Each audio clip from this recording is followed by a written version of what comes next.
everybody. Today we will study about have. Jadi, Ananda sekalian, pada pagi hari ini kita akan membahas satu materi yang baru lagi, yaitu tentang penggunaan dari kata have.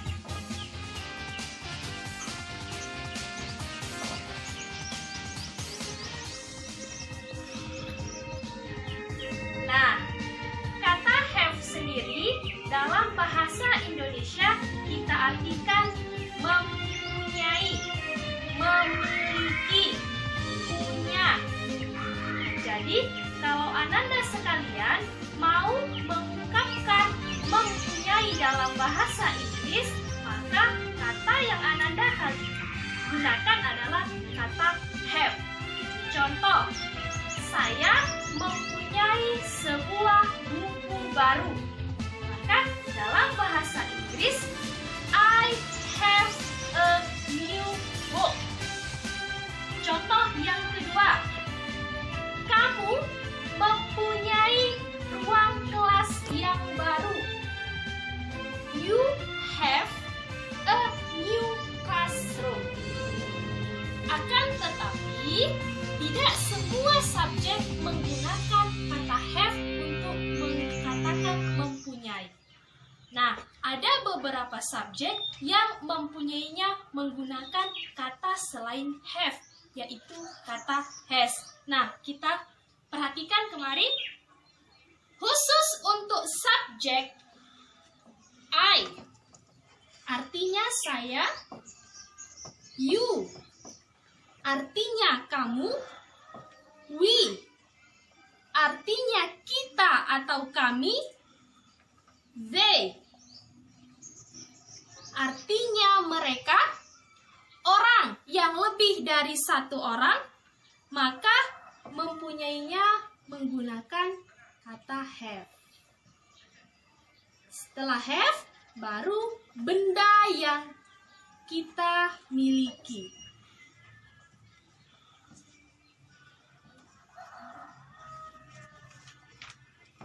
For example, contohnya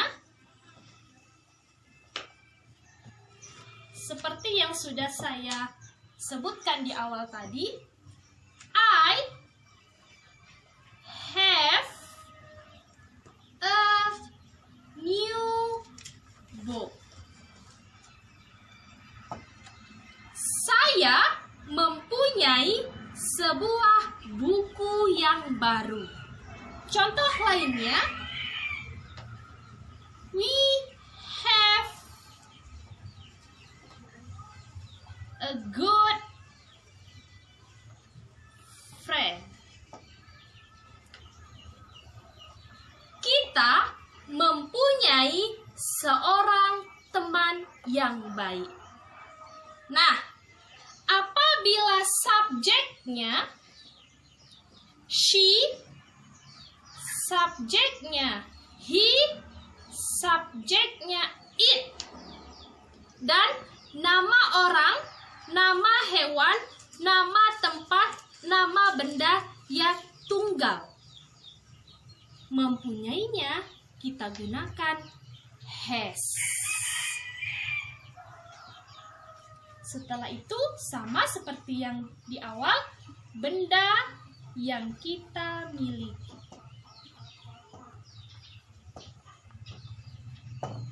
For example, contohnya, she has one daughter.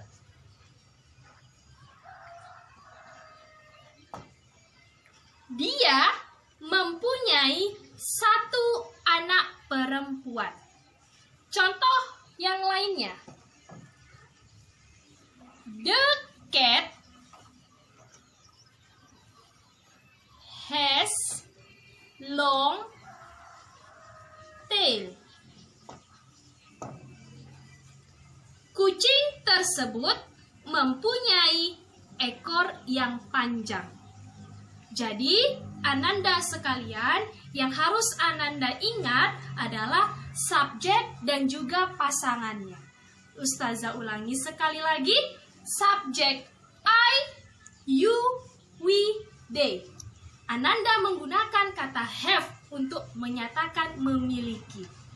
Apabila subjeknya she, he, dan it, maka Ananda menggunakan kata has untuk memiliki.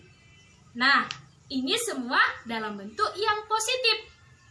Nah, setelah ini kita akan berpindah ke penggunaan have dalam bentuk negatif. Nah, sekarang kita berpindah ke bentuk yang negatif.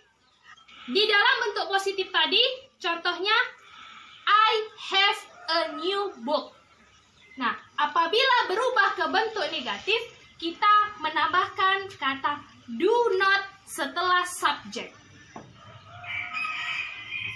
I do not have a new book.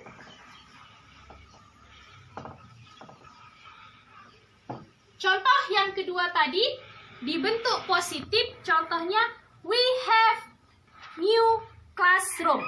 Maka bentuk negatifnya menjadi we do not have new classroom.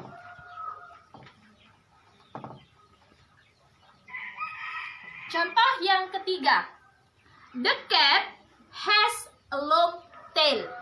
Bentuk negatifnya menjadi the cat does not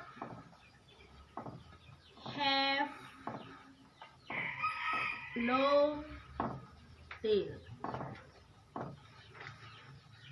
Terakhir, contoh positifnya tadi, she has one daughter. Negatifnya menjadi she does not have one daughter.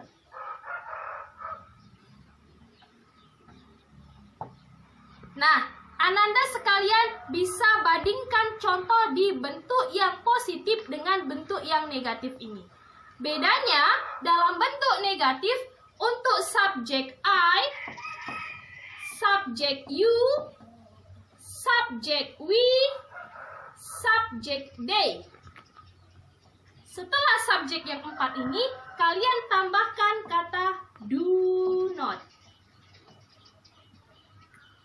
Atau kalian bisa menyingkatnya menjadi don't. Setelah itu, baru tambahkan kata have.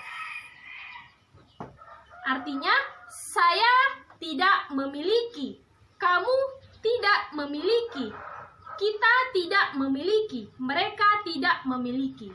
Nah, bagaimana dengan subjek yang ketiga tadi? She, he, dan it. Nah, apabila subjeknya she,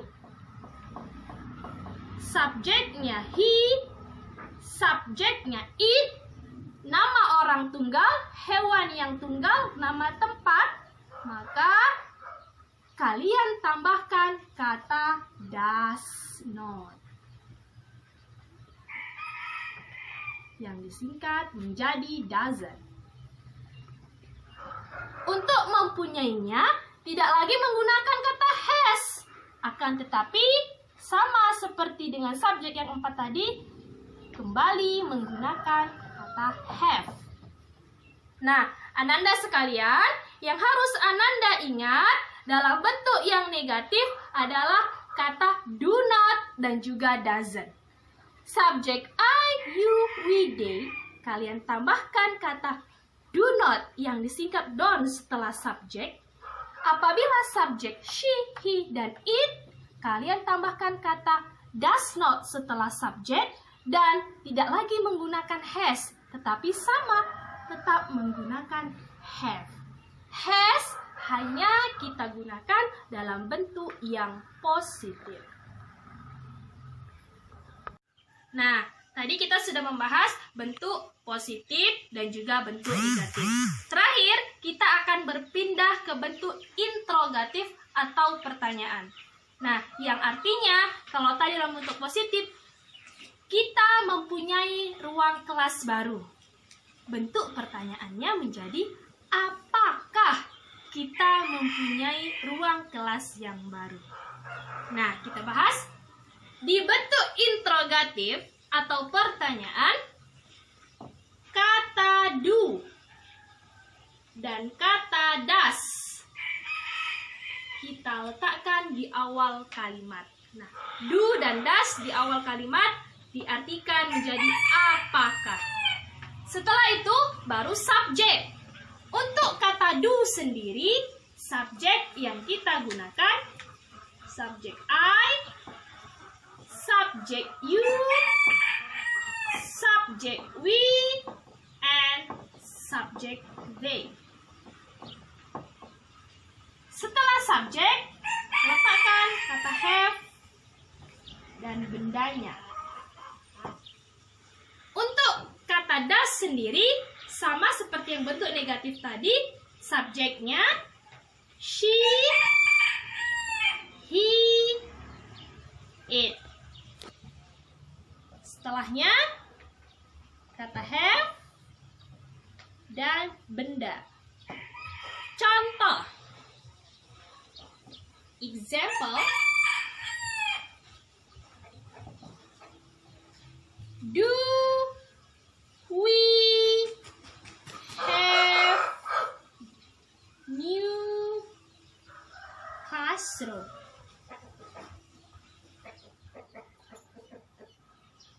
Jangan lupa letakkan question mark di akhir kalimat yang menandakan bahwa kalimat ini berbentuk pertanyaan. Do we have new classroom? Yang artinya, apakah kami mempunyai ruang kelas yang baru? Dan cara menjawabnya, apabila jawabannya yes, singkatnya kalian bisa menjawab yes, I do. Apabila tidak, maka kalian bisa menjawab yeah, no, we don't. Maaf, tadi sini we ya, bukan I. Yes, we do. No, we don't. Nah, apabila kalian menjawab dengan jawaban yang lengkap, apabila jawabannya ya, yes, masukkan kalimat yang positif tadi. Yes, we have new classroom. Apabila jawabannya no, maka jawaban lengkapnya kalimat yang berbentuk negatif tadi. No, we don't have new classroom. Okay, understand?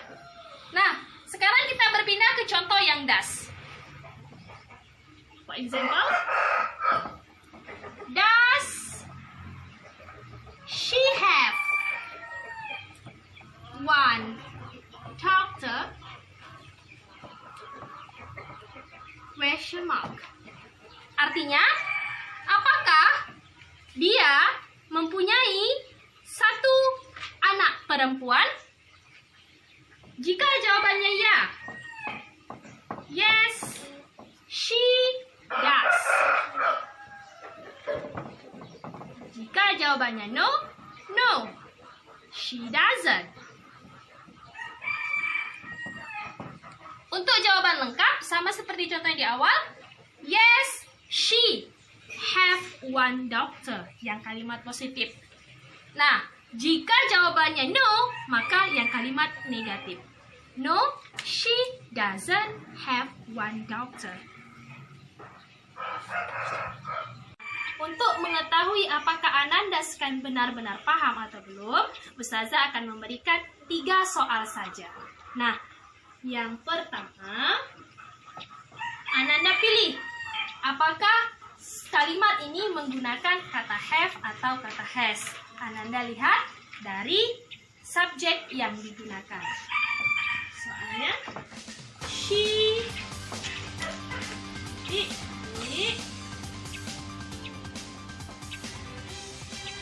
new story book. Soal yang kedua, untuk bentuk negatif, Ananda isi dengan kata do not atau kata does not. They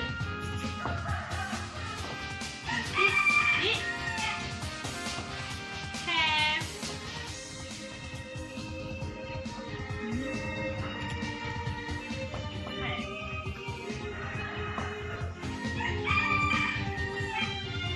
and last, yang terakhir, ya, kalian yang awal kalian isi dengan pertanyaan do atau does.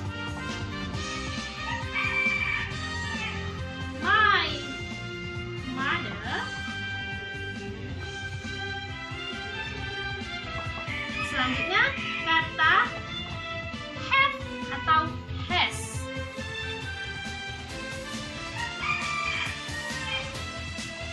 Three son.